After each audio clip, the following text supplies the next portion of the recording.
Satuan Tugas Penanganan COVID-19 Bandar Lampung menyegel Tanaka Karaoke, Jumat, tanggal 29 Januari tahun 2022 malam. Penyegelan diakibatkan masih beroperasionalnya tempat usaha di Jalan Yosudarso, Sukaraja, Teluk Betung Selatan di batas waktu yang ditetapkan pemerintah, yakni pukul 22 waktu Indonesia Barat. Akibat dari penyegelan itu, tempat usaha tersebut dilarang untuk beroperasi sementara waktu. Menurut juru bicara Satuan Tugas Penanganan COVID-19 Bandar Lampung Ahmad Nuriski, memang di Bandar Lampung, pelanggaran jam operasional masih kerap sekali ditemukan.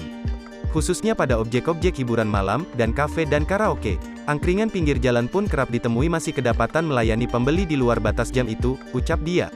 Karena pandemi belum berakhir, masih kata Nuriski, ia berharap semua pengelola tempat usaha bisa proaktif dalam mendukung upaya pencegahan sebaran COVID-19 tersebut.